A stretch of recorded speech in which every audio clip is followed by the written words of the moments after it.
there is one man who has shown the capacity to patronize all, including where he did not win election, it is President Muhammadu Buhari. Nigerians are short of value addition to governance in the country as President Buhari holds talks with APC Chairman Adams Oshomole. Islamic State of West Africa province suffers 10 casualties in Baga, Borno State.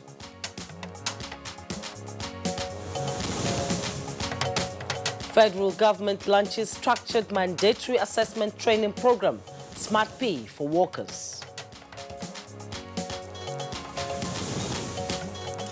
And on Good Morning Nigeria today, our focus is on abandoned projects and the cost to the nation.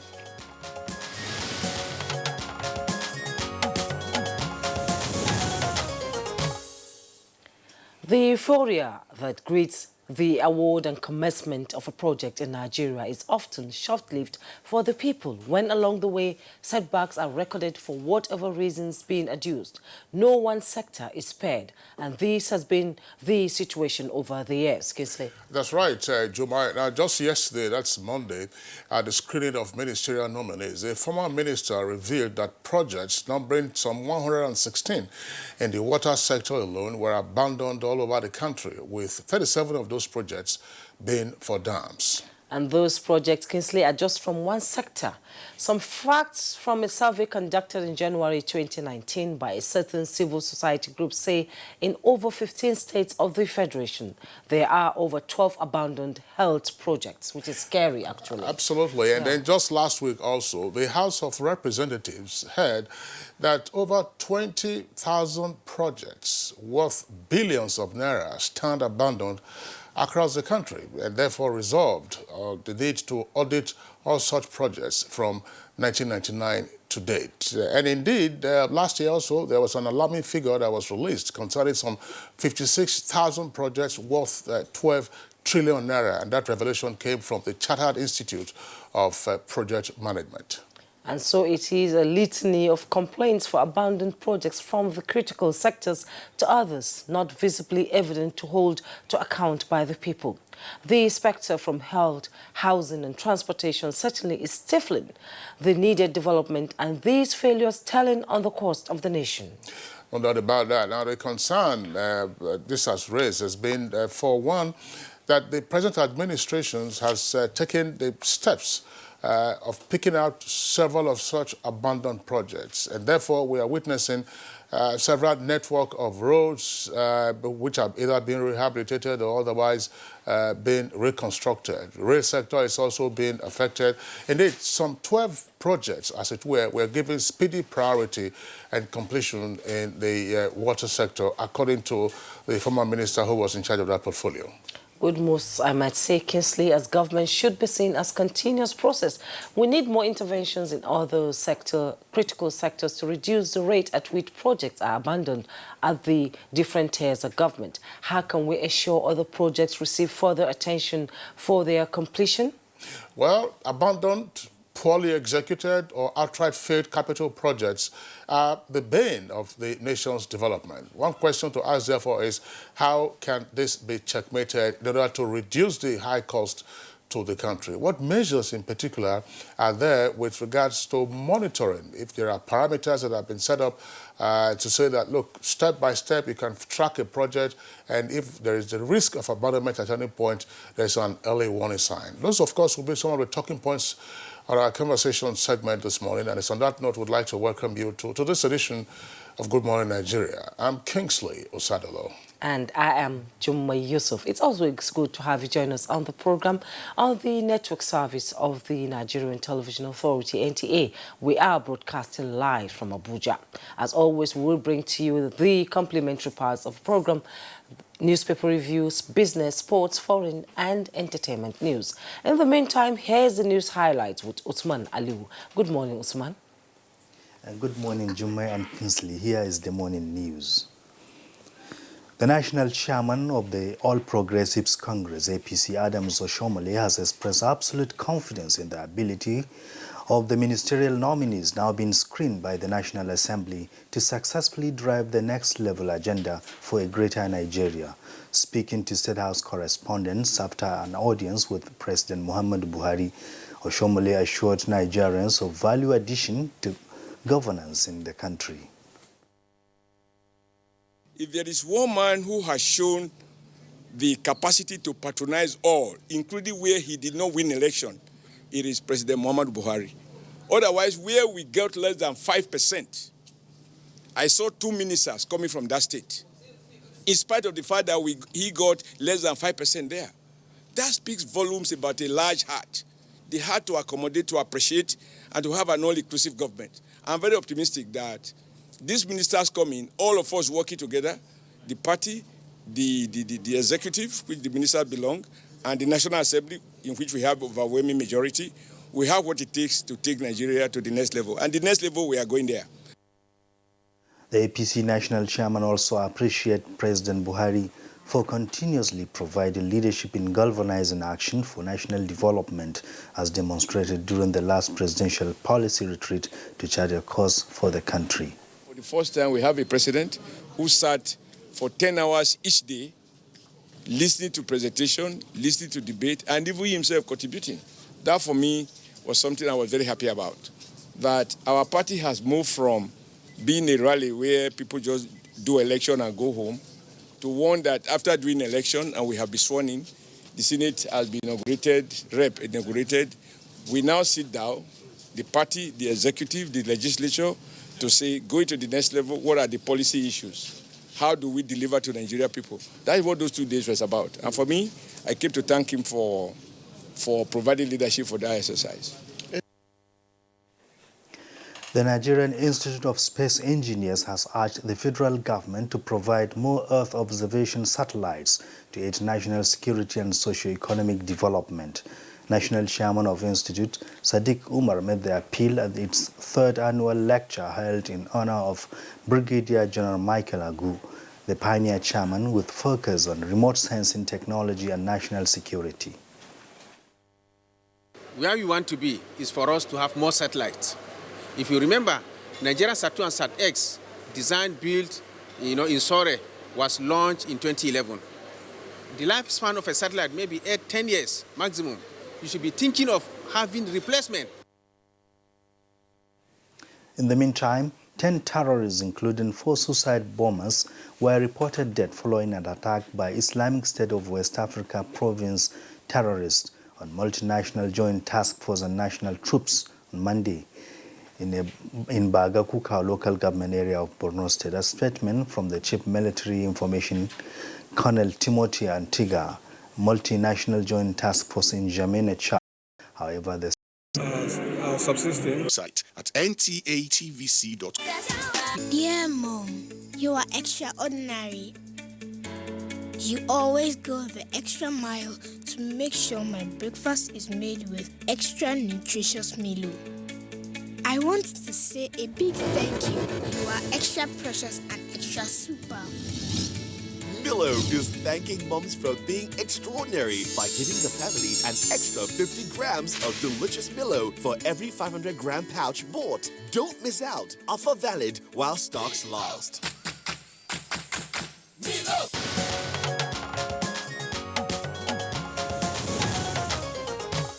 You're watching Good Morning Nigeria. I'm reaching you live on the network service of the Nigerian Television Authority. Now, time for us to take our business package, and here is our correspondent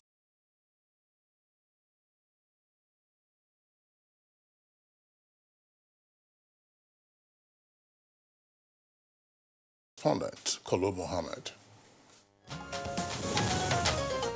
Good morning. Good to have you join us on Business News.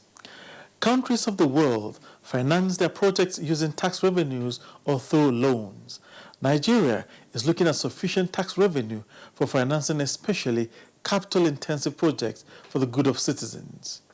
To this end, the Tax Appeal Tribunal is working to ensure correct assessments are handed firms and businesses to ensure prompt payment of taxes. Strengthening the tax system, enhancing the processes and operation of the system, and also it will facilitate the process of tax collection in the sense that issues that have been resolved and agreed by parties will quickly go through settlement and recovery of such debt. Indirectly, it's going to add to the collection that have come through the normal process by the tax authority. The African Continental Free Trade Area is coming, and resident micro, small, and medium enterprises must brace up in order that goods coming in from the regional free trade area do not put them to a recess. From a recent data released by the National Bureau of Statistics, there are about 41 million micro, small, and medium enterprises in Nigeria. Now, imagine the revenue that will accrue the government if 41 million micro, small, and medium enterprises pay taxes correctly. Time now to let us see where activities on the floor of the Nigerian stock market on the first day of trading this week placed market indices.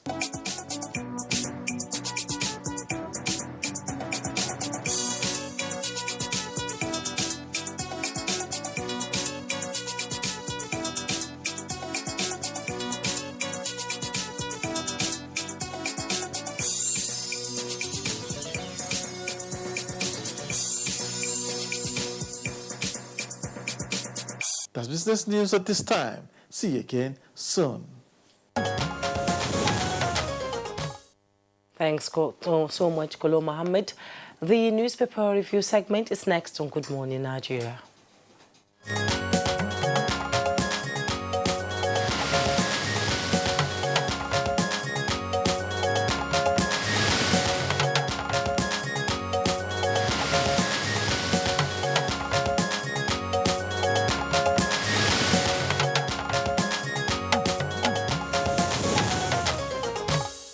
Our newspaper reviewer, Bayo Toyebe, is right here with us in the studios. Bayo, good morning and welcome. Thank you, Kinsley. Good morning. Good morning, Bayo. Good morning, Nigeria.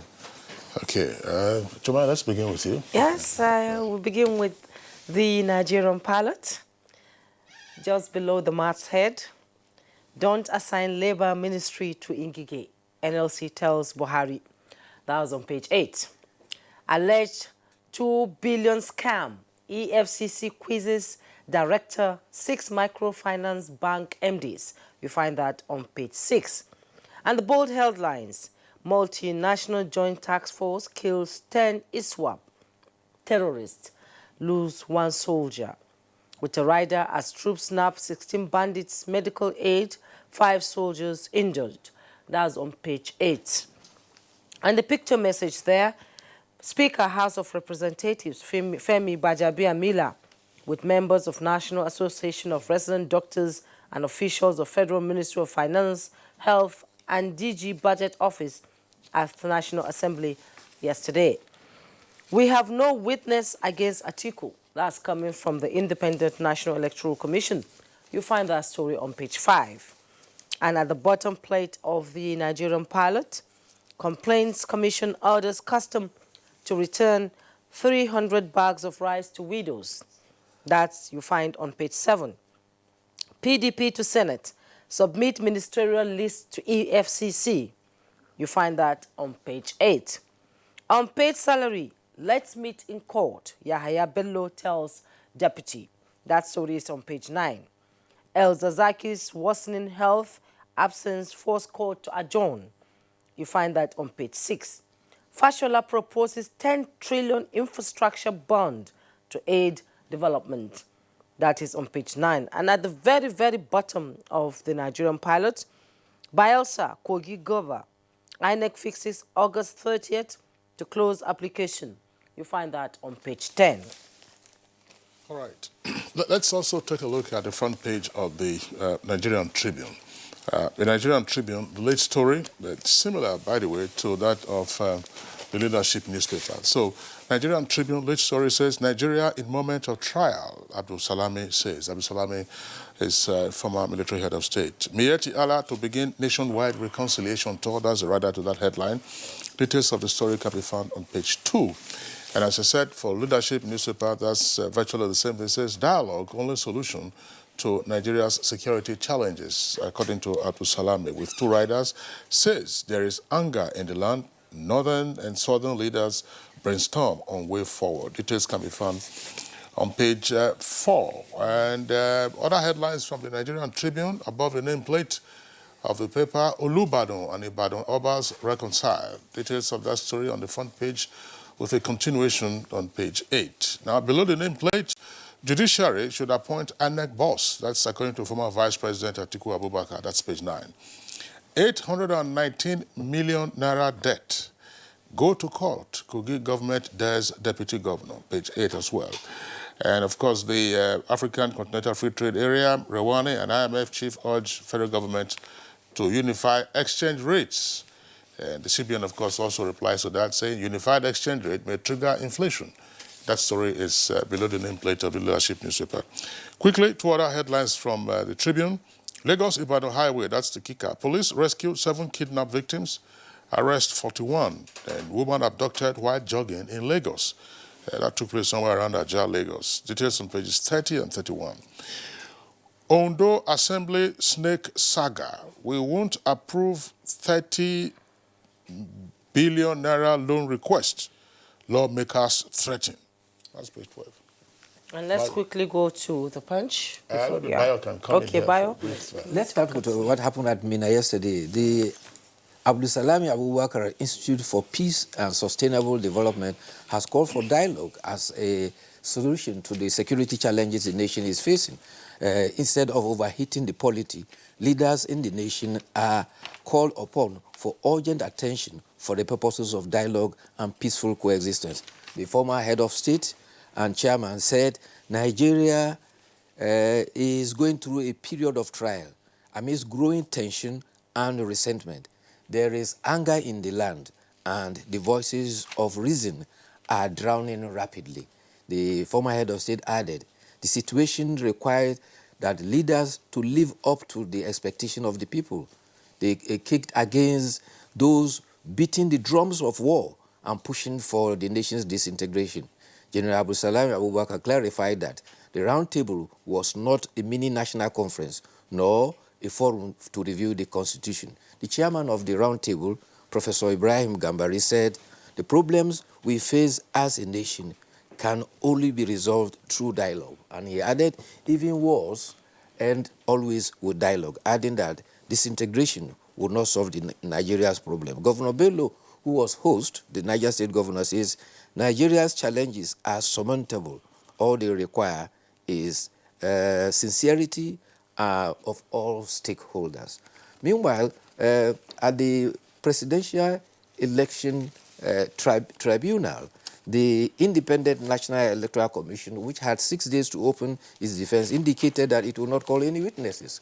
Counsel to INEC Yunus Usman said that it will not be necessary on the grounds that the evidence extracted from the 62 witnesses of the petitioners were in support of the Commission's case and in its denial in consonance with INEC's pleading. Counsel to the petitioner thanked the INEC for not calling any witnesses. However, the counsel to the All Progressive Congress says that the decision whether or not to call a witness will depend on the case to be presented by President Muhammadu Buhari. The President Muhammadu Buhari opens the case at the tribunal today. Too much happening across the country. Now let's go to the Punch newspaper. Above the masthead, we have Lagos-Ibadan Road, Berger to relax closure for Salah. RCCG convention, you find that on page 26. INEC fails to call witnesses. Buhari begins defense. That's on page 18. Zamfara to employ ex-bandits to combat killings and kidnappings. You find that on page 9. Ezdazaki absent. Court rules on bail August 5th. You find that on page 13. And just below, beside the Punch headline, nameplate, 11 die in Nasarawa Jigawa auto crash. That's on page 14. Delay, Ekiti, Ondo, other pilgrims shot Ilorin Airport. That's on page 14. And below the masthead, ministerial screening, Senate OK's nominees today. PDP demands EFCC probe. That's on page 2. With riders, lawmakers take voice votes as Lai 2 orders appear. Ministers designate must be subjected to graft probe. You find that all on page 2. And the picture story, Ahmadu Bello in Kaduna during the trial of the Shiites leader Ibrahim Zazaki on Monday. Hajj Commission offers UTME top scorers free pilgrimage. That's on page 12. NNPC refineries post losses in 13 months. You'll find that on page 29. Oshomole, Obasaki's reconciliation going on. APC chair, ex-AGF, you find that on page 18. At the bottom plate of the Punch newspaper, Nasarawa governor inaugurates economic panel. You find that on page 12. Gunmen kill 3 as Benue journalist escaped deaths. That's on page 4. And security crisis worries Abdusalam. Gambari warns against breakup. That's on page 15. All right, very quickly now, back to the leadership newspaper. Leadership newspaper immediately below the nameplate. Let's meet in court. Kogi governor tells deputy. That's page 2. And then Senate confirms ministerial nominees today. There are only 3 of them left for screening. And also below the photograph there on the front page, African Free Continental Trade Area Agreement, Nigeria not operating protectionist economy. That's according to Vice President Oshibajo. And court rules on ex-Zaki's bail application August 5. And 50 properties marked for demolition in Abuja. That's from the leadership newspaper. Bayo, you recall yesterday we raised this issue in our newspaper review session. That's to say the Ondo Assembly bogus snake saga. Now, this headline here on the front page of the Tribune, I read it earlier. I just want to go over it again. We won't approve 30 billion naira loan request, lawmakers threaten. That's a threat of blackmail, page 12. But in terms of the details of the snake, or whether there was snake or no snake, let me just take this. The story is in greater detail on page 12. That's to say now, the House Committee Chairman on Information, Gbenga Omole, says that the truth of the matter is that the place needs attention. The way they merged the issue of snake with the collapsed part of the building is the issue. Termites have eaten the roof of the building. There was a snake invasion on Wednesday, but on Thursday, when we were about to sit, we discovered that termites had eaten the roof. The issue is that termites did not start eating the place in the last 2 years. It was the failure of the leadership of the House in the past assembly. To set the record straight, we never sat on Wednesday and Thursday. Actually, we wanted to sit on Thursday, but when we came in, some part of the roof had caved in. I granted the interview on Wednesday. There was a snake, and we could not sit. It is not that the snake chased us out of the chamber. That was what everybody wrote. Newsmen have the liberty to write what they want to write. Well, they've said their own side. Yes. The newsmen have said their side. We leave like we do in journalism, you leave the audience to judge. But right. The fact of the matter is that if a premises has been eaten by a termite, anything can happen anytime. The ceiling can drop anytime. In fact, if any wood there on the structure can collapse anytime. And so all it is saying is that that place is depreciated and it needs attention. Meanwhile, the other stories that were read, Kaduna State High Court has fixed August 5th for the ruling in the 2 cases, one of bail and also application for treatment abroad. The application indicated that if granted, he and his wife, Zaki and his wife Zinat, will return to Nigeria as soon as they are discharged from hospital. The prosecution opposed the application, saying that the Sheikh and his wife could be treated locally in Nigeria. Justice Dahirus Hobo is to give ruling on Monday, 5th of August. There's also the former Senate President, Ayim Pius Ayim, says contrived impeachment of any elected officer, whether on any arm of government, whether executive or judiciary, is unhealthy for democracy. He revealed that the arbitrary change of the presiding officers of the Fourth Senate was what led to the lawmakers to move to threaten to impeach former President Olusegun Obasanjo during his tenure. It may be recalled that General Gowon revealed that the trial of himself, General Abdulsalami, and Chief Ernest Shoneka had prevailed on Speaker Gali Umar Naba and Senate President then Pius Ayim to not to impeach General Olusegun Obasanjo then. The former Senate President, also former Secretary to the Government of the Federation, said that there is an error that when the leadership of the legislature is impeached, it is in order. But when the executive is threatened with impeachment, it is a threat to democracy. He said, any contrived impeachment, whether for the either arm of government, is unhealthy for democratic development. Meanwhile, there is positive news from railway. The Ibadan-Lagos Railway is ready.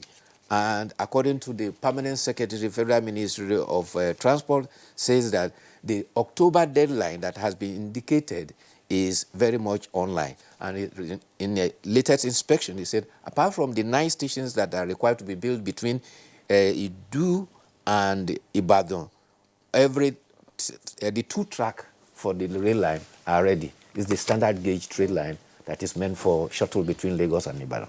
That's indeed good news for the common man, because the train service, and Lagos, it's a good thing because the hold up on Lagos roads is just terrifying. What I found amazing is that the repairs and rebuilding of the Lagos-Ibadan expressway, the highway itself, is spanned over several years. Yes. The railway started how many months ago? And it's already from Lagos to Ibadan. It's been completed. That's what we're talking. I would have thought that it is more strenuous to build rail tracks, dual carriageway, back and forth, than probably a dual carriageway on the ground. Maybe I'm not an engineer, I don't know. Well, you know, the Lagos-Ibadan Expressway, it has a number of issues. Part of it, litigation. Okay. Also, the expressway is in use while construction is ongoing. Yes. So you have to shut one of the carriages, one of the carriageways, for you to walk on the other. And of course, if you know the volume of traffic, it's Nigeria's major arterial road. That's Nigeria's actually highway A1, and so it's very busy in and out of Lagos. So managing traffic while construction is ongoing is a major issue. For the rail construction, well, it's taking quite a while. You can say construction has speeded up. Congratulations, no doubt about that. Congratulations. But they've also had some right-of-way issues. And then they've also met some obstacles in terms of the bridges that they needed to construct or redesign and so on and so forth. But in general, except it's through a very difficult terrain, maybe you have to bore a hole in the mountainside, rail tracks are much easier to construct. Really? Yeah. Yes, much easier. Well, of course, if there is a difficult terrain, for instance, there's a bridge, you know, the River Kaduna, for when they were constructing the Abuja-Kaduna rail system, the River Kaduna took a while, because of the span. Yes, of the span of the same thing. Jebba, River Niger. River Niger. So that takes quite a while, and of course, if you have to avoid, depending on the skill of the engineer and so on and so forth. But there's a story. Well, it's still a developing story. The confusion or conflict between the Kogi governor and his deputy over non-payment of salaries and allowances. Those allowances, of course, will relate to allowances to his aides or the running of his office. It's over 800 million naira. They're saying, look, let's meet in court. It's not every matter you take to court. Let's face it. Not every matter, every little thing you say, let's go to court, let's go to court. I mean, well, of course, their relationship has broken down virtually irretrievably. Yes. You know, if a marriage hits that, then of course the ground for divorce. The deputy governor came to see President Muhammadu Buhari. The governor, of course, his spokesperson is using a different statement. Can't they find a way of resolving? If the deputy governor had been paid, would he also embark on this campaign, as it were, to the president? Look, I've not been paid, or I've not been paid. It's this kind of blackmail that you find. Usually on the part of the chief executive, if you don't want to impeach him outright, you will say, let's see how you run your office. And at this moment in time, it's a dent on the governor's reputation, actually, because I don't think... Let's now go to the editorial. Say it takes two to tango. Yes, let's go to the editorial, and it's from the Daily Trust newspaper. Strange breach at Lagos Airport. I'm going to read just a little from the editorial. A fortnight ago, a horrifying incident at the Murtala Mohammed International Airport, Lagos, caused shock and panic among air travelers in Nigeria. a man prevented a Port Harcourt-bound Asman aircraft from taking off by climbing onto the plane's wing. The pilot of the plane, which was already preparing for takeoff, promptly switched off its engines. And Federal Airports Authority of Nigeria FAN spokesman Harrieta Yakubu later identified the intruder as Usman Adamu from Niger Republic.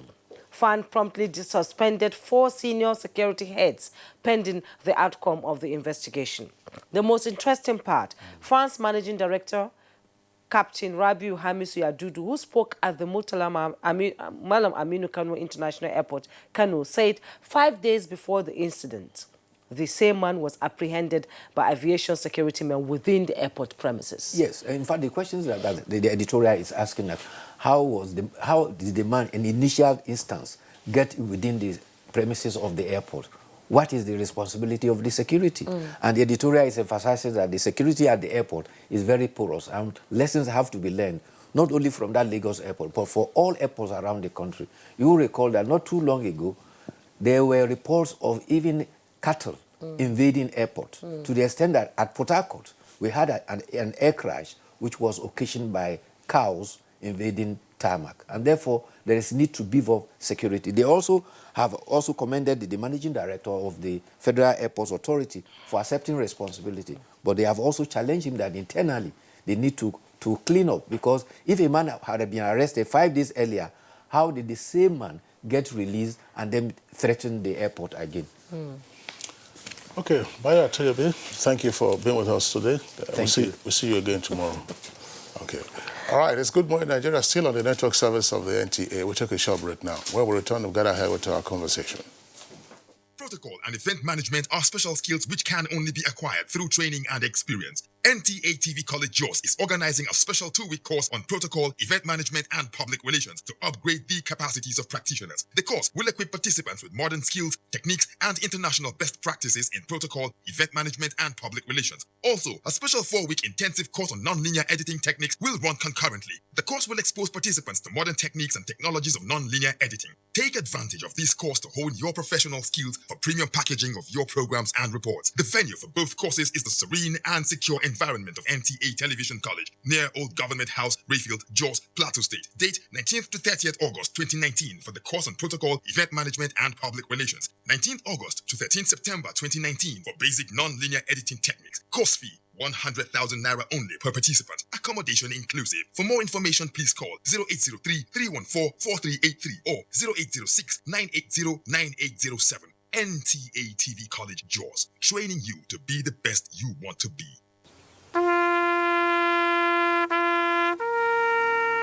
They are there at the crack of dawn. They are there busy preparing while we rise for our day. They are there silently, guarding, waiting, listening, and watching. They are there ready in the sky above and the waters below, in the blistering heat of the day, in the dead of night, willing, indefatigable, determined in the defense of the sovereignty of our country. They are our first line of defense and our last. They who have paid the ultimate price in defending us. They are fathers and uncles. They are mothers and sisters and girlfriends and boyfriends. They are brothers and cousins and best friends and neighbors. They are classmates, colleagues, and citizens of this nation. They are our defenders and deserve our respect, our prayers, our thoughts. Nigeria, please support our armed forces.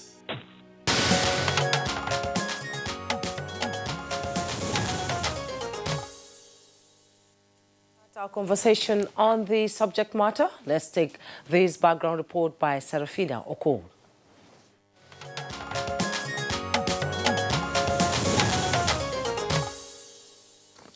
There is no doubt that the level of infrastructure in the country determines the development status of that nation. Nigerian government, both previous and current, have on provision of infrastructure as a prerequisite for socio-economic development.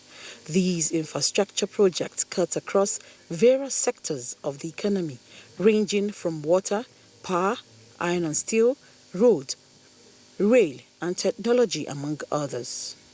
Over the years, Nigeria's infrastructural development has come under serious discourse by the citizens in view of the way such projects are abandoned halfway. For instance, according to Chartered Institute of Project Management report released last year, about 56,000 government projects were abandoned in Nigeria, cutting across roads, bridges, hospitals, and dams, among others. The institute said about 12 trillion naira is needed to complete such abandoned projects across the country. However, the current administration made it priority to complete ongoing and abandoned projects before initiating new ones to avoid colossal waste to the nation. Some of the projects being completed by the present administration include Second Niger Bridge, Loko Oweto Bridge, Abuja-Lokoja Dual Carriageway, Lagos-Ibadan Road, railway projects, among others. Although some of these projects have reached appreciable stage, others are still waiting for government attention. Worried by the development, the National Assembly deliberated on the matter and called for investigation of abandoned projects to ascertaining the culprits with a view to taking appropriate decisions to stem the trend. Will these targets be achieved, and what more can government do to ensure completion of abandoned and ongoing projects? Guests on Good Morning Nigeria will provide answers shortly.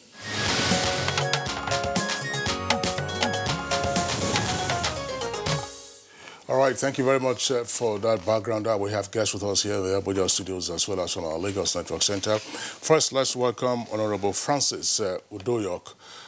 He is a member of the House of Representatives, and he moved the motion for the audit of abandoned projects beginning from 1999 to date. Honorable Udoyok, pleasure to have you with us on the program. Thank you. Okay. Also here with us on Good Morning Nigeria today, it's a familiar face, is Engineer Kashim Ali. Kashim Ali, of course, is the former president of COREN, that's the Council for the Regulation of Engineering in Nigeria, and is currently chairman of the FCT Water Board. Engineer Ali, pleasure to have you again on Good Morning Nigeria. Thank you very much. Okay, and also here with us is the Vice President of the Chartered Institute of Project Managers of Nigeria, Nyerere Anyim. Pleasure to have you with us on the program. Thank you very much. Okay. And joining us in the studio this morning is Dr. Chukwuma Kachi, representing current President, past Head of Procurement Department, Nigeria Police, past Head of Housing Department, Nigeria Police, past Vice President, Nigerian Society of Engineers. You're welcome to Good Morning Nigeria. And from our Lagos studio, we have Fedet Ohere, is the Managing Director, Nigeria Railway Corporation. Thank you so much for joining us on Good Morning Nigeria. Good morning. Thanks a lot for being with us again. Let's begin the conversation first by returning to the House of Reps, where the motion was moved for an audit of abandoned projects over the past 20 years. We are all familiar with the specter of abandoned projects in Nigeria, but how acute is the problem? Well, the problem is serious. That is why we are motivated to look at the seriousness of the problem by ensuring that we do a proper audit. The drive is that we look at the infrastructural development in Nigeria, where we are, where we ought to be, and where we are going to, and what we need to do to get to that place. So we call it the Nigerian project infrastructurally, and that is the drive, and that is what we intend in the 9th Assembly under the leadership of our Speaker, Mr. Femi Gbajabiamila, to achieve. What is the scope of the intended audit? I mean, because, you know, at all tiers of government, there are all kinds of abandoned projects. The scope is large. The ad hoc committee set, 6 different ad hoc committees have been set up. One to take care of NDDC projects, one water resources, FEMA, power, works generally, and I think communication. So it's a very big and large scope because we cannot complete it with one committee, one ad hoc committee. So it has to be splitted. Areas that are mentioned presumably are under works. For example, some projects in the universities that have been abandoned. We believe that it will be under the works. Okay, well, thank you. Let's return to the other guests. First, Engineer Kashim Ali. I mean, as I said, the spectacle is there for all to see. There's virtually no part of the country you visit that you won't find evidence of a project that is begging for completion. Why have we not been able to overcome this challenge? Well, there are 1,001 reasons why we have not. But can I say something briefly about the intention of the House of Representatives? You know, project evaluation is something technical. You need special skills to do it. And much as the intention is clear and good, it will be good to outsource such a responsibility to people who have the capacity. An ad hoc committee of members of the House of Representatives will certainly not do a thorough job because they are busy doing legislative duties, and beyond that also is that they may not get the skills. You see, for instance, in any place, there's nowhere in the world where they don't have abandoned projects, but the abandoned projects arise as a result of many reasons. For instance, if a project is poorly planned at the beginning, you have a challenge. If you now have even poor design or poor funding, or you just suddenly decide to come in by fiat to make decisions to change the scope, or political factors like what they are doing now. You know, I'm not accusing them in any way. You know, but the trend in Nigeria has been to look at what the previous government has done, and look at it from the negative angle from the beginning. Even the mindset will be a bit negative. So before you make progress, you see court injunction, you see uproar in the media, and the whole thing will be condemned even before it has started. So I think the best thing to do therefore is to assess it. But why are there abandoned projects? Because our nation is evolving. There are too many interests. People who come into office, for instance, see their period in office as temporary, and I'm here today, I may not be there tomorrow. So let me do something for my constituency, whatever that constituency is. You say, okay, let me do a road project in my area. Let me do water project. So by the time you now rush and have many things all on the same table, you are not able to focus on any and achieve. So we have all those situations. Then we even have cases of legitimate, viable projects that are abandoned for political reasons. And where that happens, you now concentrate on irrelevant ones, and even that one, because there is no relevance to it, you find in midstream that the project has to be abandoned, because in the first instance, it was not supposed to be done. So then you have a cluster of those unnecessary projects that are abandoned, unnecessary ones that are also abandoned. I recall that today, as at today, in the water sector, you have accurate records. And maybe in the course of that, I'll explain why that is so. We have accurate records of projects that are in the water sector. And it was a technical audit that revealed this. A technical audit made up of highly placed professionals who went to the field to assess, and then they classify them as those that are not necessary, those that are quick wins, the short-term, long-term, and then that way you are able to implement your project and see where you are. You can, there should be a reason for you to measure your progress. Today, you can measure progress in water resources. If we can do that for all sectors, then we will now be able to go. I'm sure if in the course of your project, if you ask water resources to give you, I do have the record, because when they published it, they made it open, and I participated in the discussion on it. So I have a copy of their, and everybody who cares has a copy as of today. Other sectors, they don't have such for now. So, Honorable, yes, you wanted to respond to what is said. That area of the National Assembly in terms of technical partners, that as a committee that is set up, we have the right to engage technical partners, consultants that are versed with the idea. Section 62 of the Constitution gives the National Assembly that right of committee investigating. And we know that most time maybe we may not have the needed technicality, so we engage. And again, the issue of being biased before we commenced it. I'm a PDP member, and that is the platform I'm in the National Assembly. And if you see the motion till date, which means the past 4 years of Muhammad Buhari, is part of the projects that will be investigated. So for me and for us in the National Assembly, we don't think that he has any political bias and that our minds will already be made before we commence that. So it is important that I emphasize that. All right. Thank you very much, Jummai. Yes. In 2016, if I can remember, Dr. Abbas Tajuddin in the House of Representatives sponsored a bill for the amendment of the Public Procurement Act. Mostly they blamed contractors for the abandonment of most projects.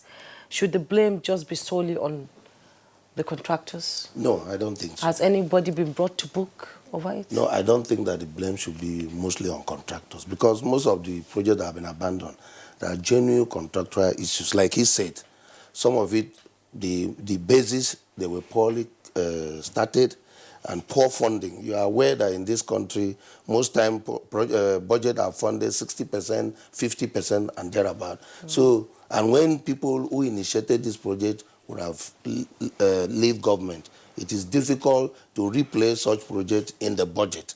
I know of one or two cases where the contractor has met all the milestones, waiting for payment, but there is no budgetary provision. So I don't blame contractors. And I know that the Public Procurement Act was amended, but I don't know whether one or two persons were prosecuted on that.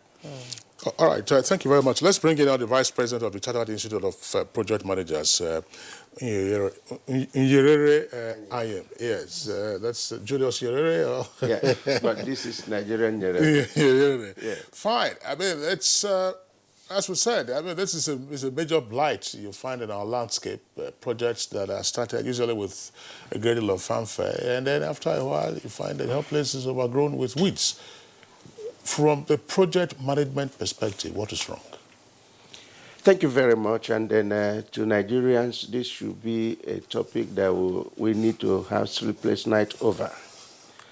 And then we want to use this opportunity to thank the President and then the members of the National Assembly. For 14 years, we struggled to have an institution that could be held responsible or accountable or supervise and superintend what happens in most of these projects we are talking about today. Thank God on the 28th of December 2017, then the National Assembly passed the bill for the establishment of a Chartered Institute of Project Managers of Nigeria, which the President Muhammad Buhari graciously assented to on the 24th of January 2018. And then over these 14 years, we were not sleeping. We have put some institutional framework and some templates to see what we will do as an institute to regulate the project administration in Nigeria. And one thing I want to point out at this point, the institute is there so that every project to be undertaken in this nation must have somebody that will report on that project. You can't have a project without involving on the people the project is meant to satisfy or provide services to. And that is why most of the times, once projects are abandoned, nobody talks. Government should be a continuum. The issue of, or the idea of one government starting a project, not completed, abandons it, and then the next government comes, start another project. Those are the things we want to regulate. And then in doing so, we want to get the people involved so that if there's a project in my community, a particular government has started, and then they left it unfinished before a new government, we will tell the new government, don't do anything until you complete this project. Once the people speak, then it will help. And then we, on our own body, the body of Chartered Institute of Project Managers, who is a project manager? It's not a single person. Like we are here now, we have members of the Korean, the Nigerian Society of Engineers, and other professionals. They are the people that make up a team of project management. It's not one single individual. So what do? We are now to train people to know what project management is all about. And then with the act that has given us are you suggesting a legal standing? Yeah, Yes. Mr. Ayem, are you suggesting that we never had project management factored into projects and that's why they were abandoned? My Yes. question is, why are we, saddled with so many abandoned projects countrywide? Because there's nobody to hold responsible. But And you have there's consultants, you have contractors. The consultants, the contractors, where is their background? Most contractors in Nigeria, let me use in quote, are like what we have in the power sector project that the House of Representatives were investigating sometime. There are projects you say it has been awarded, you go to the site, you can't even see the name of the contractor, but money has been paid. But if you have a project manager that you can identify responsible for this project, like what we plan to do is in the 774 local governments of Nigeria, we'll have project management unit so that you have a body you can hold responsible to say what happened to this project. How do you intend that to materialize? Because from a layman's perspective, when you see a construction site, for instance, and the signboard that is there, you'll find the name of consulting architect, consulting the contractor, consultant engineer, electrical engineer, project managers, and so on and so forth. So, Engineer Kashim, I'm wondering how this project management, how does that align with some of those things that one sees at a construction site? If you are not a party to a contract, how then do you become privy to the contract as a project manager? Is it a busybody action? No, I have my fears. We have a problem in Nigeria that is a bit it's not really. Whenever we have one problem, we look for a solution to fit that particular problem, and in the process create others. That is the exact reason why I say National Assembly should not go into this investigation. Your core competencies are not there. There are institutions you can outsource to. Outsource this thing to. Call Nigerian Society of Engineers. This is a call to service.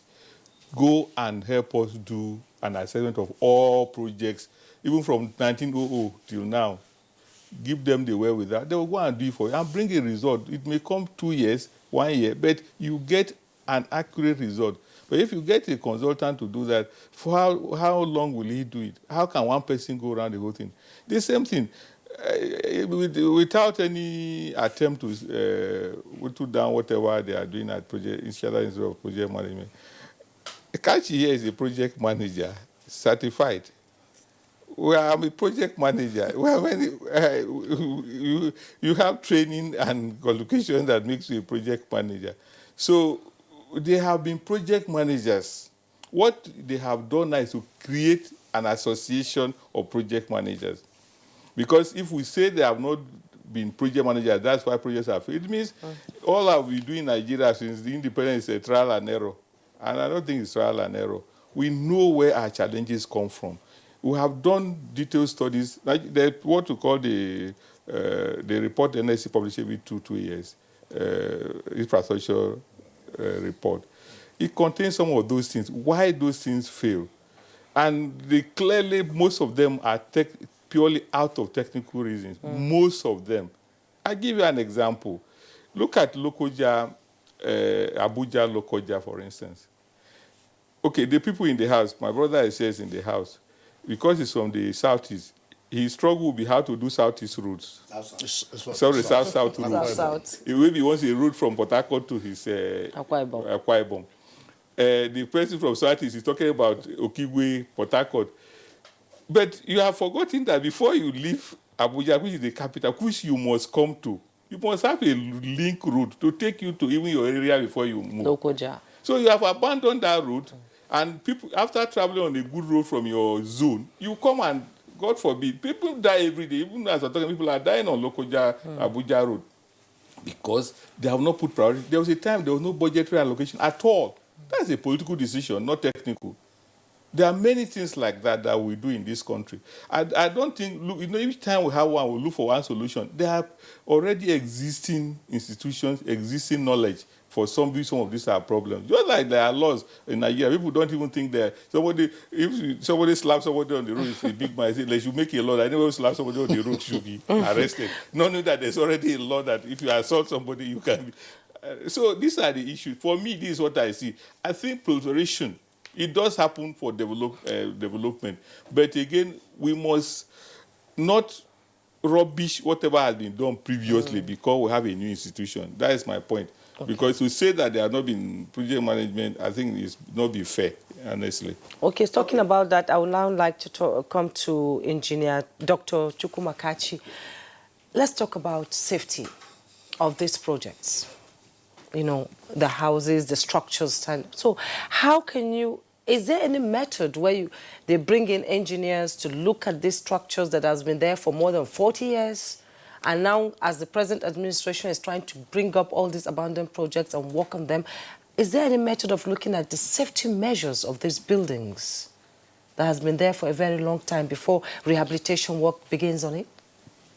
Yes, thank you very much. Actually, we have what we call integrity tests on all these buildings to confirm whether they are safe or not. But as past president of Koren, Ali Asama done, many of these things are not done because people don't make use of professionals. That is actually our main problem. As he's talking about House of Rep, outsourcing to professionals. These things are very important. But I will actually want, since we are talking of abandoned projects, I would actually like to talk on it because when I was doing my MBA in University of Ilorin, and the lecturer talked about factors that cause abandonment of projects. He mentioned about 10 or 11 factors, I can't remember exactly. And somebody said that all the factors are in Nigeria. The whole class started laughing. So there are so many factors causing abandonment of projects in Nigeria. But we can just narrow it to funding, as Honorable has mentioned, and outsourcing, which is a kind of public-private partnership, as my past president has mentioned.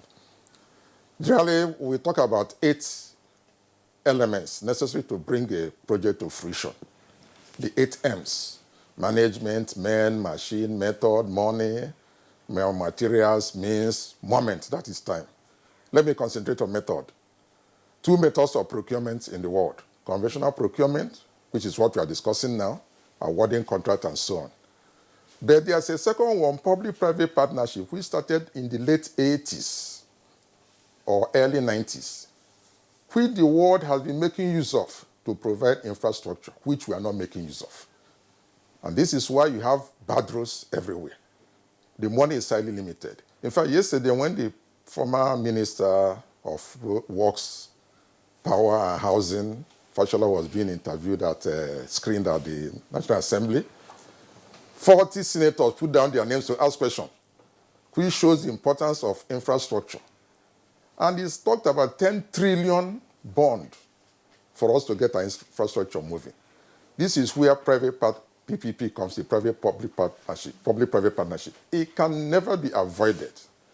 Without it, there must be abandoned projects. Because there are 4 reasons why countries embark on PPP.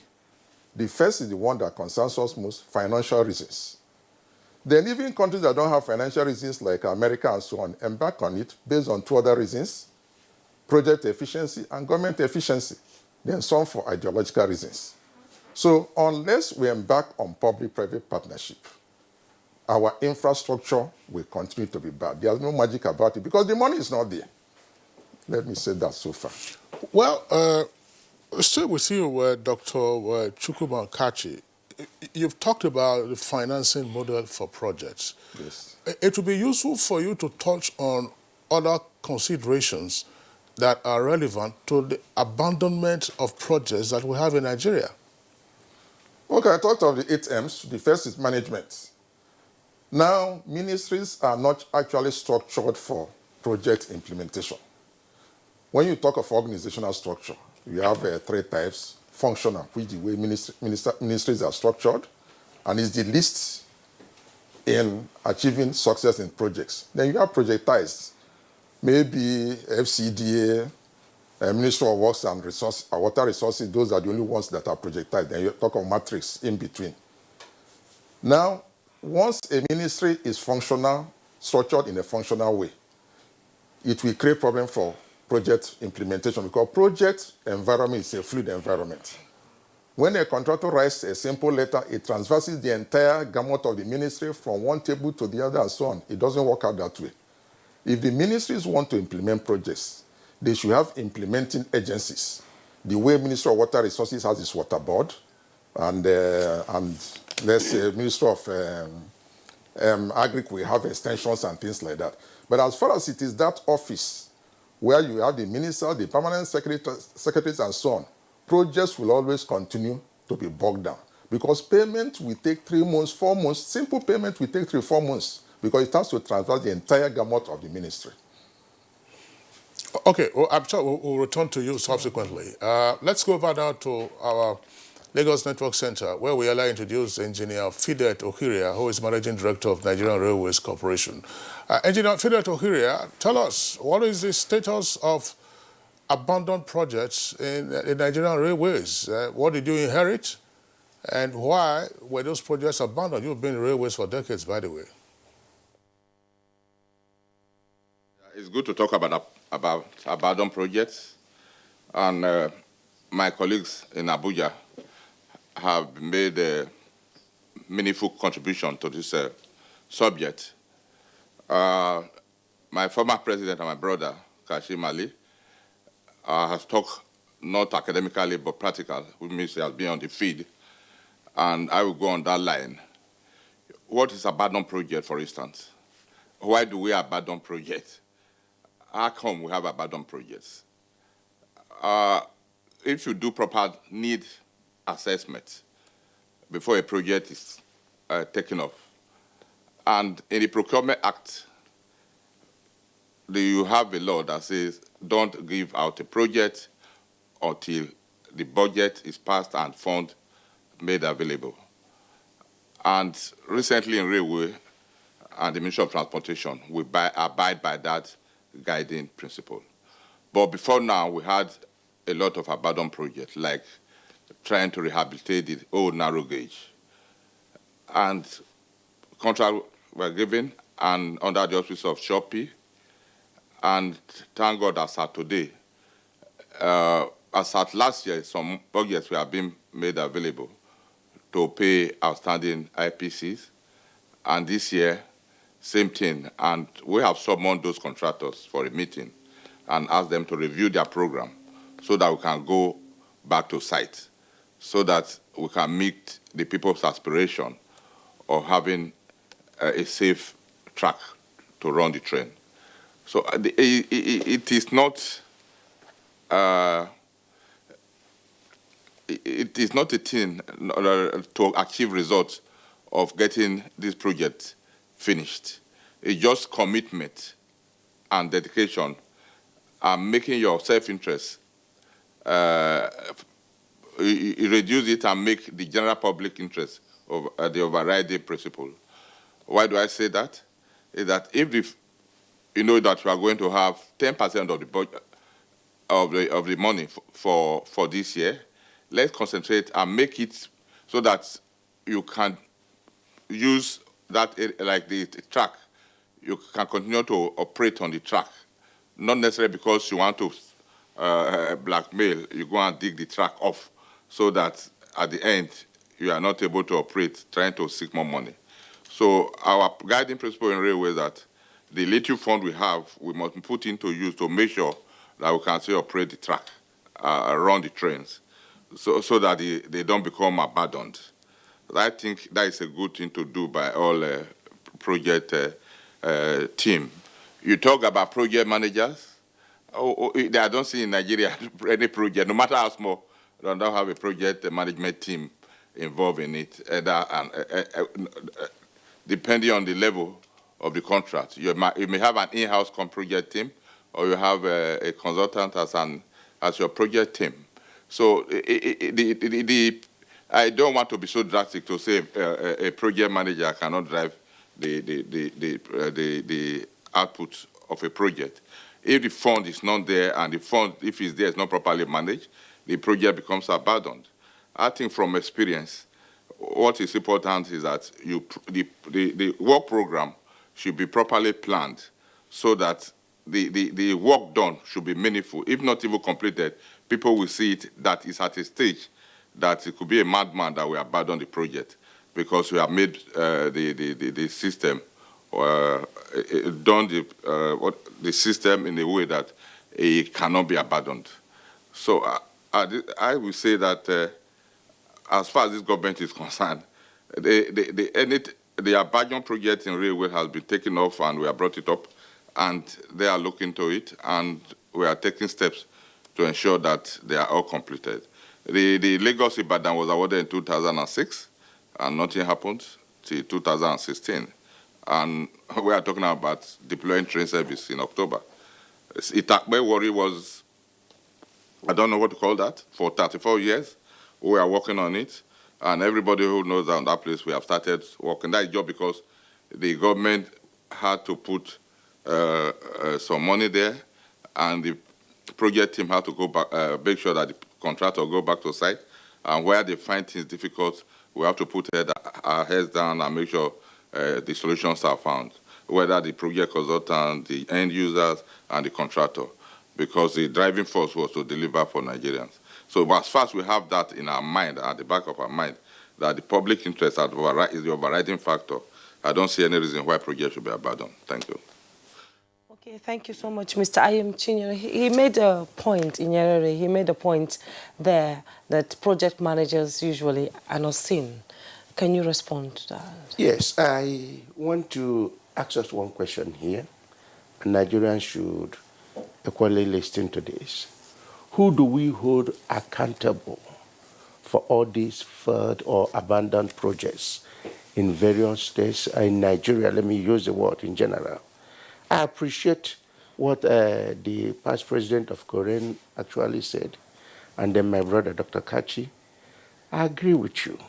But what we are talking in Nigeria, there has not been an organization or a body that could be said this is a chartered institute of project managers.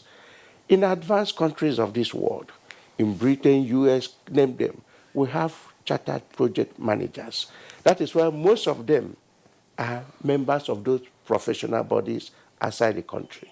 But now, to the glory of God, we have a body in Nigeria that is called Chartered Institute of Project Managers of Nigeria, comprising of engineers, architects, and other professionals, accountants. So what we are saying that this body is now a body you can now hold responsible. What are we saying? The template we have is that before a project is awarded, there must be a body that will certify, that will agree with the engineers, with the architects. Okay, this project is good. You have awarded it. This is the cost. But there will be a follow-up mechanism, and that is what the institute is there to provide, so that the engineer has done his work, the architect has done his work. Then the executors of that project, there should be somebody who will report, yes, we are aware that this project has been awarded. This is the cost. This is what is expected for the benefit of the people. Then once it is abandoned, then you look at that project management unit of that organization, say, what happened to this project?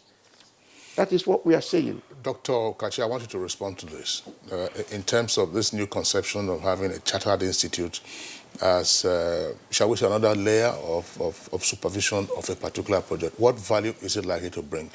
And project management, I think it's a graduate degree program, yes. Usually in most universities, but what value is likely to come, and is that going to be of any help, in getting out of the trap of abandoned projects in Nigeria? Well, it will contribute because, as I said, there are many factors responsible for abandonment. Project management alone will not solve it, but it will contribute. Actually, in advanced countries, they have moved into project management as a profession. In the past, the architect used to be in charge of building projects, the engineer engineering projects. But in modern times, it's the project manager that is in charge. The engineers, the architects will have their supervisory roles because the project manager actually has to have technical knowledge, general management knowledge, and project management knowledge. So the engineer can be a project manager as I am. I'm a PMP. My past is also a certified project manager. So there's nothing really wrong in having an association of project managers. But I don't really know how this one came about. That is I can't talk about this particular one, but the modern trend is that there should be a project manager who may be an architect, an engineer, a lawyer, depending on the project. Whoever is the project manager must be a subject matter expert in that. You cannot be an electrical engineer and go and be a project manager of an agric project. You must be a subject matter expert there. So generally, there's nothing wrong in having a project manager. But it shouldn't be a situation where a non-engineer will be a project manager and now be the project manager of an engineering project or project manager of a bridge or tunnels or something like that. It shouldn't be so. Okay. Yeah, if I may say something. When I was talking about the project manager, a project manager, like he rightly said, we are talking about project managers trained for particular projects. You can, like he said, you can bring an accountant to supervise a bridge construction.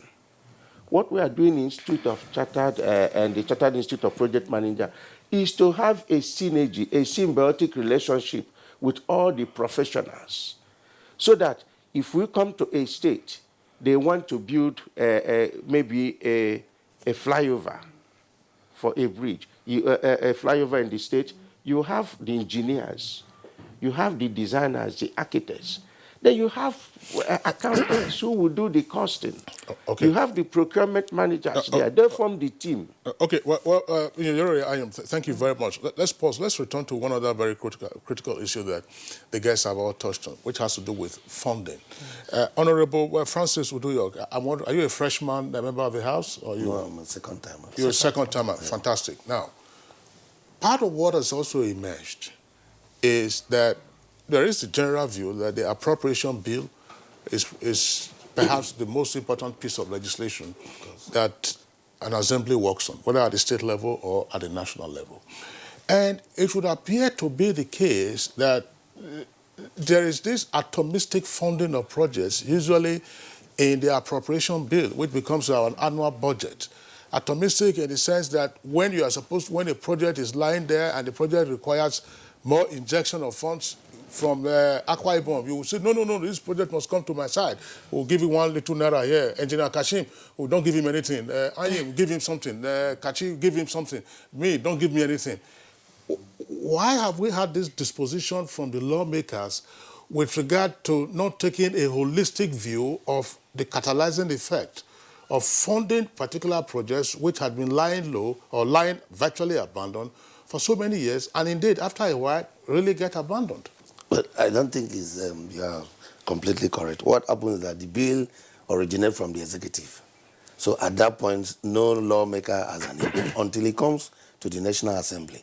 That is when we sit over. And we also react based on reports and petitions from people. That's where you hear they say that money has been moved from this project to this. And entirely you can't do that. Now we have the leadership of the House under this 9th Assembly. There is what we call the joint tax, which is the basic philosophy of the 9th Assembly that is being propagated by the Speaker, that there will be collaboration between the legislatures and the executive. And I can assure you, once there is collaboration between these two arms of government, the issue of taking money from here and doing and all that will not be possible, because from the conception point, there will be consultation, there will be engagement. Once there is engagement, we have a smooth budget process. So I think that Nigerians should wait and see what the Speaker has in mind and how we're going to practicalize that, believing that the executive will also cooperate with us. Because most times they do this budget, you don't see it until it comes to the House. What do you expect? We are representative of a people. And of course, if I represent you, and at the end of 4 years, I don't have one project to show in a community that need water so badly, no water, what will be your marks for me? How will you score my performance? So it does drive a member to say, look, I need to take something home. But the manner is what is the problem. So if the executive do an engagement from the conception of a project, I think that we'll have a smooth budget process, and that will yield a very successful budget implementation and allocation of funds to different projects. If I might comment, they say governance is continuous. In order, how can we explain in Nigeria where a multi-billion-dollar investment from international donors is given to Nigeria, and there's this media, all over the place when it's opening, the euphoria of the people, the excitement of the people. How can you explain when somebody just comes in and said, I'm starting a new project, I'm leaving that, and the contractor has gotten his money? The people are hoping that this might change their life. So how does politics affect these projects? Well, that's why if you look at the body of the motion about this abandoned project, the emphasis is ascertaining the cost when it was awarded, what is the milestone, how much is paid, with a view to ensuring when we are satisfied that this particular project or that project is replayed in the budget with a view to completion to satisfy Nigerians. Yes, there will be politics, of course. Everybody will try to show his political strength, show that he is strong, show that he is representing well in trying to bring project to his place. So you cannot underscore that fact. But we believe that in the 9th Assembly, there will be a lot of remarkable change. Engineer Kashim, you've been in the public sector.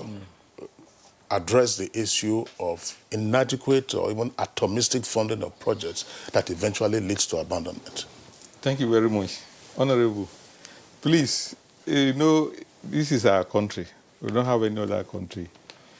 The truth is, the things we say sometimes or write are not exactly the things we do. I had a public service experience. I worked in the public service for a long time. I retired as a director. So I do know some of these things.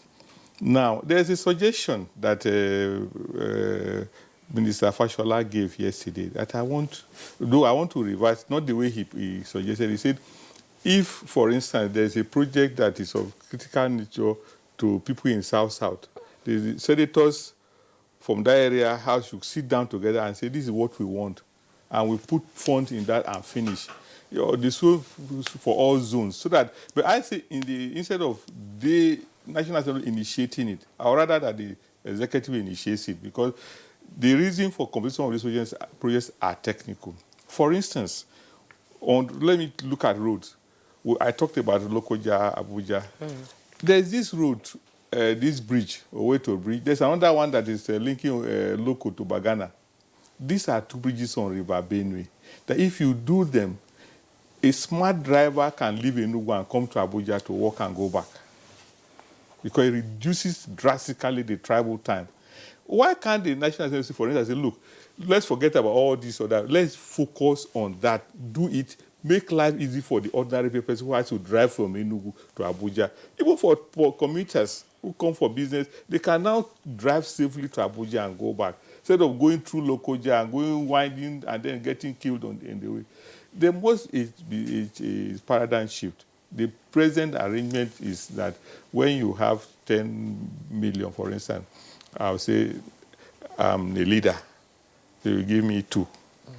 This person is not a leader. He gets the money meant for the project. Yeah, no, it's true. No, that's not true. I'm not. This thing is not a castigation.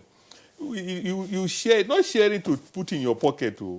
You allocate it to project. This is what that's not true. You agree with me that these projects are not conceived by the legislators. No, but when they come to the National Assembly, the characters character change. And then the National Assembly also makes the point that they are not a rubber stamp of the bill sent by the president. In fact, you assert your power. That is your job to produce the appropriation bill. That what they bring from is just a recommendation. It's a draft. And you are free to change it, to do anything. And you do it sometimes. Now, you see, if you let's look at history. Even this idea of investigation, Thank God, Tony Lumelu, my brother, is the minority leader now. See what he went through. Ndidi. Ndidi Lumelu. See what he went through doing this investigation on power. That was even a project that had not even been completed, and the records were easily available. He went all kinds of things. He was fighting them. They were fighting him. One time they won't detain him. I had to go and visit him, because I liked what he was saying. Even though every information he had may not be accurate, but there was a need to start that discussion. Because you can't imagine you put so much money into an investment and you don't see anything out of it. Because the truth about life, I used to take, when I used to be chief executive of institution, we had an investment of about 100 billion. And before I got there, they had no money to pay salaries. I called the manager. I said, look, if any of you had this investment, will you say you will be a poor man? See, even the lady that are running small business, is he not a rich man by all description? Now, first month, because they said they're going on strike, that are going to strike, the changing management that are coming to sack, that if they don't work, I will sack them, so they will go on strike. I said, don't go on strike. I'll borrow money and pay you. Next month, if you don't generate enough money, if we can pay only 10, we'll sack the remaining and we'll keep 10. The following month, we had more than we needed, and it continued like that. Institutions can be made to work, but there has to be that focus given to them and direction given to them by those who manage the affairs of this country. Believe you me, if you just close your eyes for a moment and say, look, I'm just a Nigerian, let's identify key projects, and we put money in them. There will be no abandoned projects in Nigeria. But the executive has to do something. They have to also assess. There has to be a technical assessment, not political assessment. I'm sorry, sir, but I would rather you outsource it to a technical team to do it and bring you the result. When they bring the result, you consider that in the house, but don't do it. Because you have burnt your hand before using Ndidi Lumelu and a clear example. No, Engineer Kasim, it's our constitutional right. Just a minute, Honorable Uduyok. We're going back again to the original issue, whether the House should proceed with this investigation or audit otherwise. What we are talking about now is the funding model or the financing model of projects that leads to abandonment. Dr. Kachi, you've handled a number of projects in the past. We've also been in procurement. How does, for the police, by the way, how does the way we fund projects, minus the PPP, we're talking about now from the public purse, how does that affect the completion or abandonment altogether of a project? Well, when I was in the police as the head of the procurement, I don't think we ever had more than 50% funding of these capital projects. That is just the truth. That is why I'm emphasizing on public-private partnership. As Engineer Kashim Ali said, that there has to be a paradigm shift. That paradigm shift has to be in the style or strategy of procurement. Because when you want to improve the fortunes of an organization, you talk of the ABC, that is assumptions, beliefs, and consequences, that is the culture. You talk of the 3S, structure, style, and strategy. You talk of the 3F, forces, focus, and fit. Now, culture is the most difficult to change. Asking politicians to change the way they think, they should do this, they should do that, as we are saying here, is the most difficult to change. The easiest to change is either the structure or the style or strategy. And that's why I'm talking of strategy of changing from conventional procurement of awarding contracts to public-private partnership. Public-private partnership is not a replacing technique. It's not going to stop budgetary. Even in advanced countries like America, France, the maximum they have gone is 37% or 40%. But what we're saying that those projects that can go by public-private partnership, like Lagos about the Express Road, there's no reason for government to put ` there. Enugu-Onitsha Road, Enugu-Port Harcourt Road, Second Niger Bridge, these are projects that can sustain, that are over feasible. Yeah. Government should give them out to the private person. Even from concession fees they will be paying. Government will use that to work in other places. Without public-private partnership, this problem will remain because there's no money. And even before the security challenges, we had no money.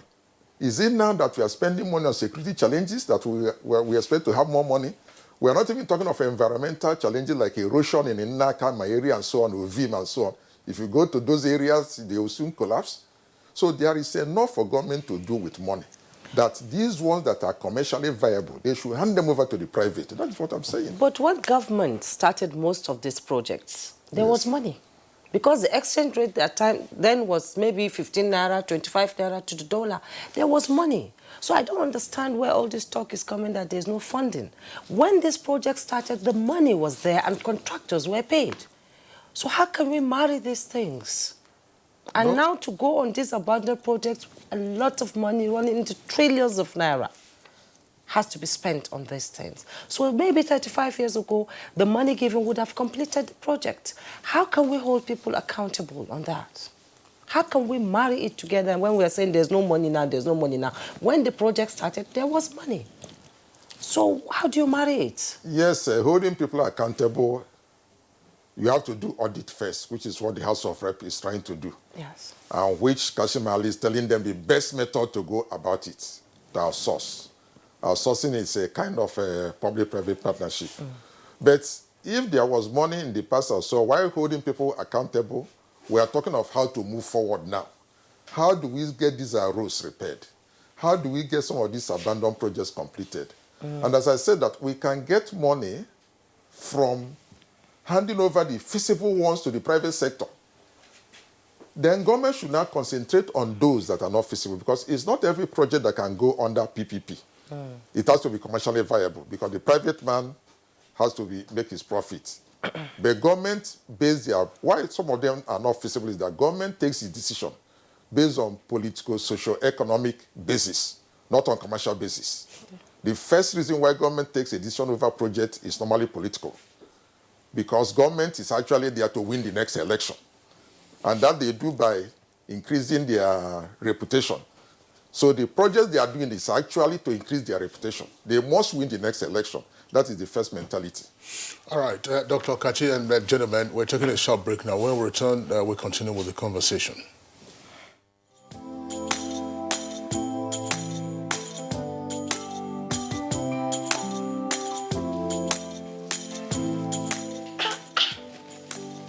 Why don't you people sell imported materials here?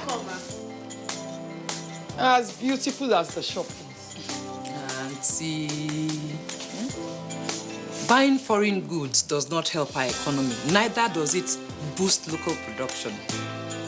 And the good thing is Nigerian-made products are high quality. Really? And to make Nigeria great again, that is why I only sell made in Nigeria products. Because change begins with me. I'm convinced. Change begins with me too.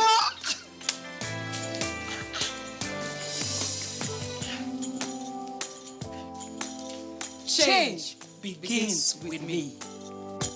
This message is brought to you by the National Orientation Agency in conjunction with the Federal Ministry of Information and Culture.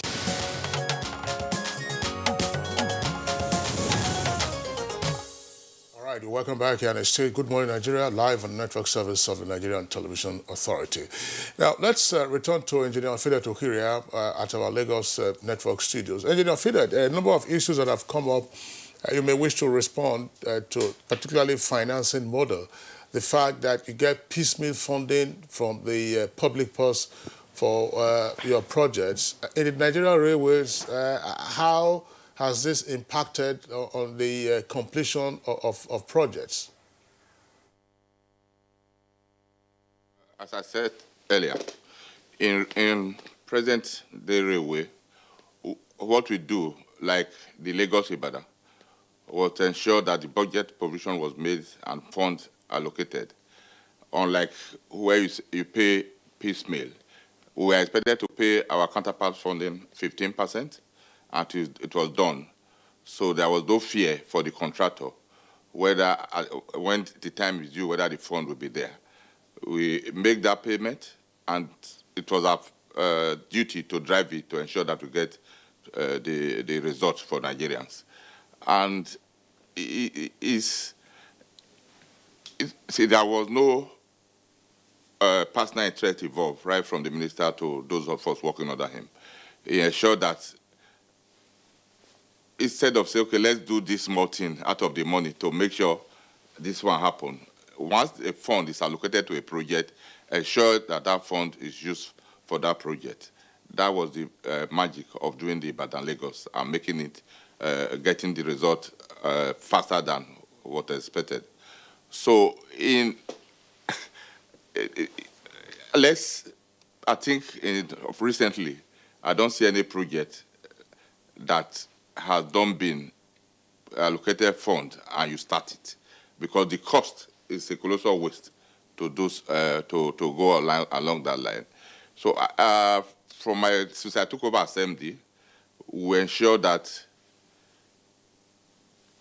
we don't do project just because we want to satisfy a community or a certain person, because the rail industry must start at one end and end at one end. So you don't lay a track, for instance, like a Kaduna Abuja, you do within 10 kilometers of Kaduna and jump and do 10 kilometers in Kaduna. If Kaduna Abuja you are taking, must start from one end. At best, you do them segmented, ensuring that they will eventually link up. Same thing we did in Lagos, Ibadan. For funding, if we talk about PPP, in Nigeria today, you advertise for a program, over 2,000, 3,000 companies. We say, okay, they can fund it. At the end, you just discover that the resources and time you use in driving that PPP, a transaction advisor will be paid. At the end, you will not get the results. We've tried it, and we didn't get the expected result.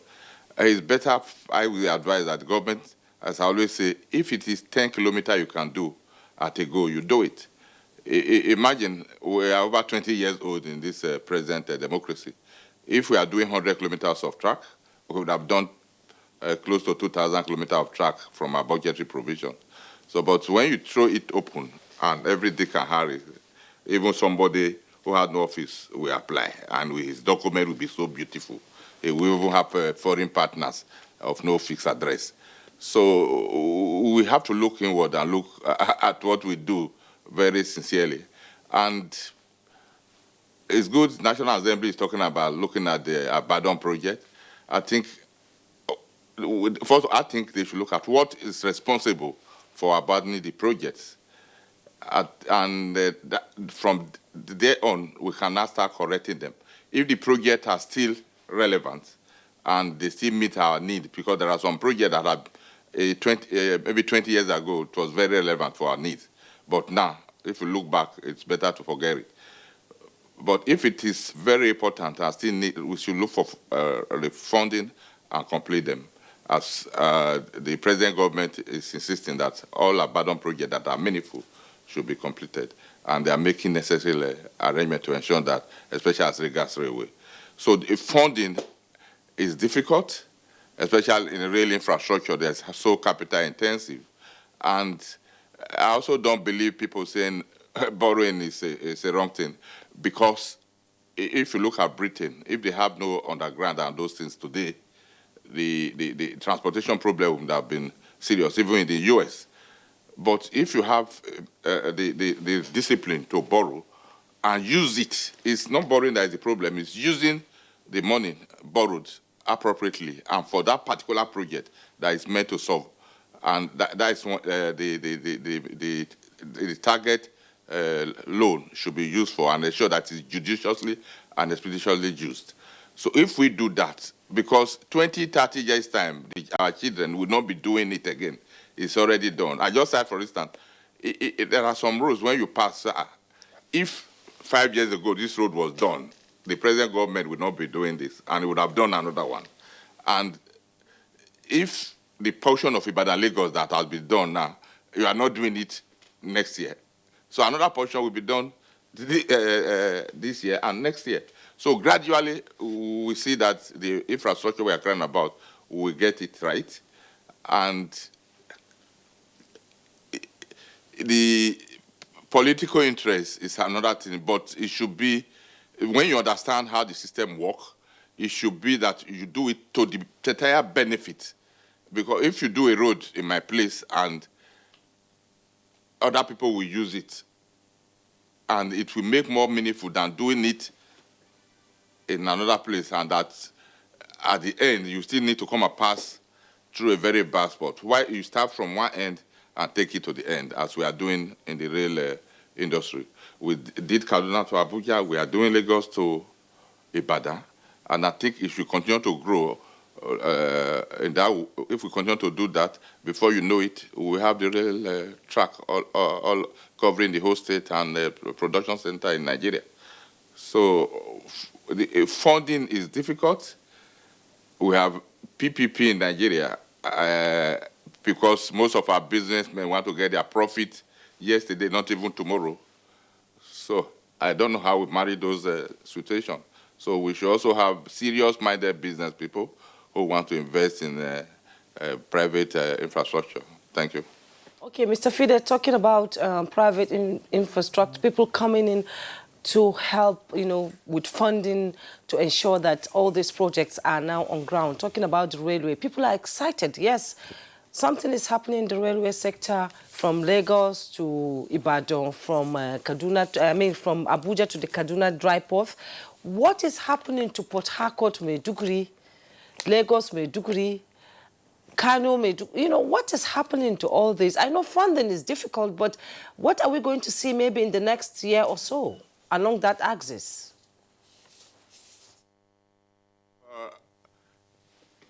See, that's what I was saying. We have advertised for engage the private people to come in and also extend rail infrastructure, those areas that you have just mentioned.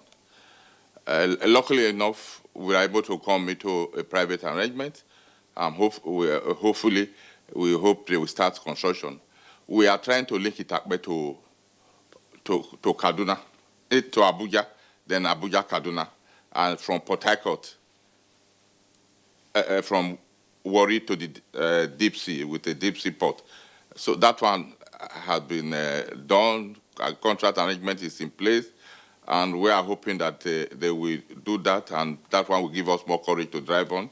We are also undergoing the very diligent checking on some people that have been found suitable and qualified to do from Port Harcourt to Maiduguri. We have Kano, Dibia. All these are PPP sort of arrangement. So I pray that we hope that this thing will come to fruition. We are not giving up. We are still driving it and encouraging them to ensure the PPP arrangement and then concessioning. All right, thank you very much, Engineer Fide Tuhiria from our Lagos Network Center. Now let's return to the guests here in the studios. Some experts will say that what we are looking at today has to do with the failure of monitoring, evaluation, and control. But others will also argue that corruption has also been a big player in the abandonment of projects, and that fraudulent certificates for milestones and completion are usually issued, which is why politically a program or a project is awarded and everybody's on paper. Completed. Or internal auditors will sign completed, external auditors will sign completed. And you go there and there is nothing. Nothing. How do we deal with this problem, Engineer Kashin? Well, see, the truth is, if you make information available to people, a lot of things will not be done. For instance, if you are doing a project for a community, let the whole world know that you are doing that project.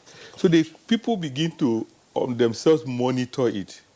But what happens in some cases is projects are just dumped on. Even in universities, I had to visit the university, I saw a job being poorly done. And I said, why can you allow this out in a university? They said the contractor came, and he said, if you disturb me, I'll move this project to another university. It felt he was doing them a favor, that he was doing from TED Fund, and I'm saying this authoritatively. Let TED Fund, and I have called to write to them, check these excesses of people. Let the university be involved in the appointment of the contractor. Then he owes them some responsibilities. So if we do that, make the information open, So that even if the people are afraid of you, at least they know that you are the thief that took their money. But if they don't know, then you can say, I did a project in this village, whether there's no project there. But if the information is out in the open that you were given this project to do in this place, this is the amount of money paid to you, the people know, then you also, on your own, you'll be afraid that tomorrow somebody could rise from that community to attack me. So let me do it. But a lot of opaqueness in our processes, which is what Public Procurement Act was supposed to do. Okay. Unfortunately, the structure of the Public Procurement Act also is another problem. We have a kind of sole administrator structure there now, instead of having a council. And that, again, you know, when you have absolute power, it corrupts. Because if you have you alone being vested with the power that you have been shared among a group of people, and you are exercising it, it grows in your head that you think you are a superhuman being. So there are a few of those things we must do. Create a lot of openness. In other countries where they even have more resources, even simple things as, I remember, because of their particular activities, in Singapore, I was told, if you buy a car, before you buy a car, you have to tell the authority you want to buy a car. You get permission. When you buy a car, you have to queue to get a plate. So you can buy a car and still wait for about a month or more before you can put your car on the road. So there's no question of you say, I bought a car and I hid it and I'm not paying taxes on my car. Such things has been. If you want to also get a piece of land, it is they sit down in the town hall and discuss that you have applied. Somebody can say, no, you already have one. I don't have. Why should you have a second allocation? If we have some openness in our system, let this contract, it's public fund. You know, even at the state, it's worse. Federal, we're talking now. The state is worse. The state, they'll do a borehole that is maybe about 1 million, and they'll commission with 2 million. You know, and the borehole will not work. We have power systems that are completed that they were doing commissioning. They put a generator behind to power the system. It happened in this country. And these are all clearly, but because nobody has put this information in the open space, nobody cares. But if we now say we want to deal with issues of abandoned projects in Nigeria, let's do it thoroughly. Use technical people. Say a group of people are in charge of River State, you are in charge of Kogi. You have consultants from all those states, and you have another managing consultant, maybe at the zonal level, to coordinate. Then you have a central managing consultant at the federal, so that they have data, and you have accurate data which you can put in the public space. People have access to that information, and that is the power they have. If you do that, believe me, in the next 10 years, our country will transform. How do we deal with the issue of monitoring and evaluation to cure the fraudulent assignment of certificates or release of certificates of completion or milestones to contractors who have done nothing? That is why I say that the establishment of the Chartered Institute of Project Management is germane and very timely. And that is what we are there to do. There's a concept of value for money audit in tandem with what the engineer said. The project managers are there. It's not just like the project managers we have been having. Those ones are doing. But this is a body that will be there to tell the public, this project has been awarded. These are people responsible. These are the stages they have gone. So if there's an abandonment, you know where to knock first. You go to the project management unit, say, what happened with this project? Then we are there to give you the information. That is why we are embarking on training nationwide to get people who will have the capacity and then the sincerity to occupy such project management units in various local governments. Thank you. Dr. Okachi, it's often referred to as win-win. The contractor wins, the supervisor also wins, and so on and so forth. How can we deal with this challenge of either the ministry or the agency and the particular officers just signing things off on their desk when, as Nigerians would say, on ground, nothing is happening? Yes, I ally with my past president, Engineer Kashim Ali, that we should institutionalize community monitoring. Years back, something funny happened when I was still serving. Some villagers in one south state arrested some people painting electric posts and took them to the police station. The police was in a dilemma because position of the law is nulla in crimen, nulla poena sine lege, no crime, no punishment, except in accordance with the law. There's no law that says you cannot paint electric posts, so they gave the man bail. Later on, it turned out that the man was awarded contract to supply electricity that has already been supplied. So that was why he was painting the post, enabling take photographs. And that is because you have many organizations there, NNDC, federal government, state government, all are what no coordination. Now, if this community monitoring is institutionalized, such things will not occur. And again, where there is no punishment, as they say, if it pays, it stays. Yes. Where there's no punishment, people will repeat it. All these people who have been signing documents, internal auditor, external auditor, so on, nothing was done. What has happened to them? All you need to do, punish one person and the whole thing will end.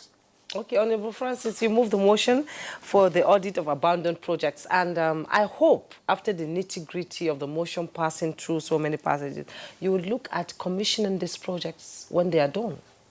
With so much money, maybe half of the money used for the project is used to commission these projects. Will you look into that too? We'll also look into everything. But let me say something about what Engineer Kasim has said. Openness of the project. I think Nigerians should also step up their concern for projects. For example, the budget is supposed to be an open document. How many Nigerians go through the document to know what comes to their community? Do they have access to it? The budget is open. It's a public document. So Nigerians should step up, know what is in the budget, what is coming to its place. And when it doesn't come, assuming 4 or 5 months is gone, you ask questions and inquire what is happening. Again, you talk about the fraudulent signing of IPCs. And very respectable past engineer was talking about house not conducting this investigation. Between you and I, where does the fraud start? It is the technical people, the engineers, that approve the IPCs, that gets in before the auditor and whatever will ascertain. Is the auditor on site? They are consultants, the technical people. So them within their institution should be able to set up what should be punishable, how it should be done, and people to be openly disgraced.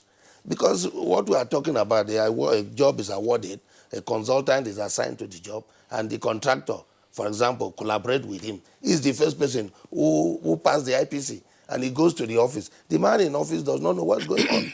He says, oh, because the consultant who supervises the project has ascertained that the job is done to this level, oh, pay. So I think that they should do more in the technical part in their profession to discourage this. All right. Thank you very much, Honorable Francis Udoyok, member of the House of Representatives. He represents Ikorabasi Umpatenin Eastern Obolo in Akwa Ibom State. Thank you very much for being part of our discussion this morning. Let's also appreciate Engineer Dr. Chukwuma Kachi, who came here to represent the current president, because he's also a past vice president of the Nigerian Society of Engineers. Thank you for being with us. Thank you very much. Good morning, Nigeria. Engineer Kashim Ali, of course, former current president and current chair of the FCT Water Board. Thank you very much for being part of our discussion.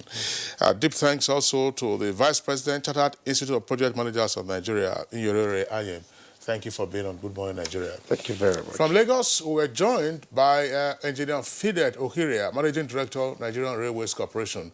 Engineer Ohiria, thanks a lot for being around today. Okay, so that does it for our conversation segment. Again, we apologize that we're unable to take your tweets. We still have some challenges with our downloading facility. Let's go over now to our sports desk.